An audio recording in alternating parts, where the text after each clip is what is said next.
Alright, and then so we had the poison damage and... What the heck, it's so strong! Hello winners! In this video, I'm going to be taking a look at calculating Switch Axe poison damage in Title Update 2. I did a video on this a few weeks ago, but I was recently inspired by Fox Invictus's blast calculator and wanted to see what this is like if he applied it to poison. So shout out to Fox Invictus here, this was his idea for a blast and I'm just kind of piggybacking off of it, so I want to give credit where it is due. So if you have somehow not checked out his channel, please go check it out. So this calculation will be based on Afflicted Gormagala. I did a number of hunts against Afflicted Gormagala, and on average I applied poison 8 times. Because of Afflicted hunts having so much HP, we do eventually reach the poison resistance cap, making the last few poisons very hard to apply.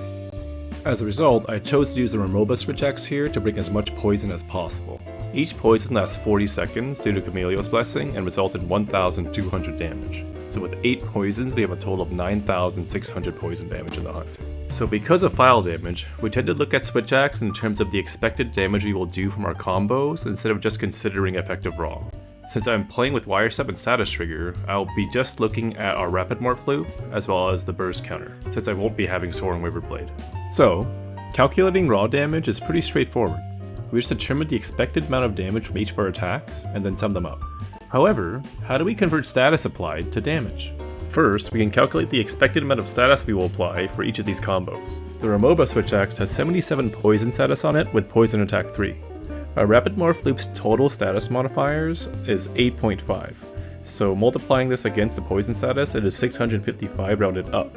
But we only apply status 1/3 of the time, so we divide this by 3 to get 218 poison status. We do the same for the burst counter, and we get 149 expected status.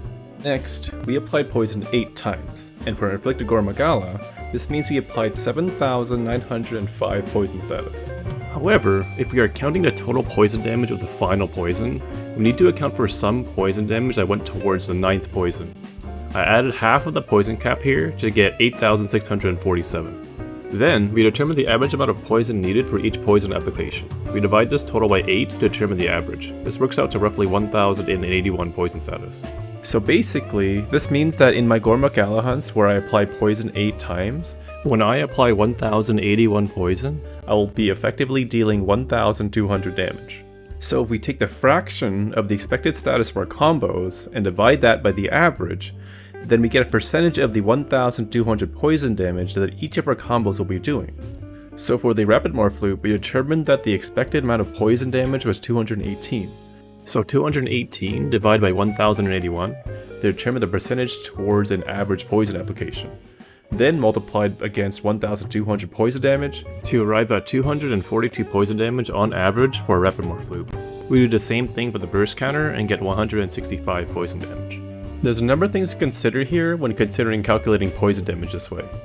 Early poisons, we might cap the subsequent poison application, and some poison status might get lost. Also, it doesn't account for possible lost damage if the monster dies before the last poison wears off. But also, this doesn't account at all for Status Trigger where these numbers are tripled, and I definitely leveraged Status Trigger a lot to be able to achieve 8 poisons in these hunts. I personally think these numbers are fine and are a better indicator of the total amount of poison damage we are dealing compared to just considering the amount of poison damage dealt for the period of time of our combos. So, now that we know how much damage each of our combos do, we can calculate our raw damage and compare this to other builds. My armor set had the following damage and armor skills. So we average our damage across 3 hit zones on Gormagala. I'm using the head, the forearms, and the tail, with 50% of the damage on the head, 25% on the forearms, and 25% on the tail. The average poison uptime was about 70%, so we'll only use 70% of the effectiveness of Foray. I forgot to factor in status decay until this part of my recording, and I didn't want to redo that part of the video, so I'll be adding it into the final calculation here. Basically, status decays at a rate of 5 per 10 seconds, so I will be adding 200 extra status required to my total based on my hunt length. So, we arrive at 1,325 for the Rapid Morph loop and 1,013 for the counter. Before we compare to element, it's worth noting that the Afflicted Gormagala has no element hit zones of 20 or higher, so this matchup is weaker than normal. However, prior to the update, the best Switch Axe to use was still an element power file. For the Volcanic Switch, we can see that the damage is over 10% less. And for the High Rebellion, we are also seeing a significant difference here too. So, for these low element matchups, it seems like poison is the way to go. An interesting advantage of status weapons is that status is not affected at all by hit zones, so if we proc status, it will always apply in full no matter where we strike the monster. Even comparing to the exhaust build, poison is still significantly ahead here. I did tests with the Camille switch axe, which has 53 poison with poison attack 3, and noticed 6 poisons on average. So going through all the same calculations and using the same armor skills, we see that for a longer hunt, the extra poison the Remoba switch axe keeps it ahead here. However, this difference is very small, and I think for shorter hunts, Camille should pull ahead here. My tests for the Flaming Espinasse weapon saw about 5 poison applications. A thing I found in my testing is that the poison is not affected by the element file, so this weapon has only 39 poison at all times with poison attack 3.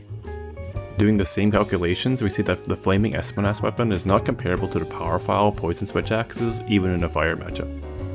Looking at the Sunbreak Mallow Blast switch axe, we run a Bloodlust Coalescence build to maximize Raw and Blast. I was able to observe about 7 blasts in my hunts with this build, which results in a rough total blast as shown here. So Sunbreak Mallow ends up being pretty close to Remoba here, with the burst counter doing more damage. I think Poison should still come out ahead in this comparison here, since the raw damage from status trigger and build-up boost is not considered. So, what can we conclude? I think from this information, we can say that for targets with element hit zones below 20, we should be using a Poison or a Blast power file. After testing the Bloodlust build for Blast, I have a feeling it can be also very powerful for the Poison build too. Just swapping the crit boost for Coalescence, since we will maintain uptime due to Bloodlight and Frenzy, we see the Poison build looks even better here. I hope you found this interesting, because I sure did.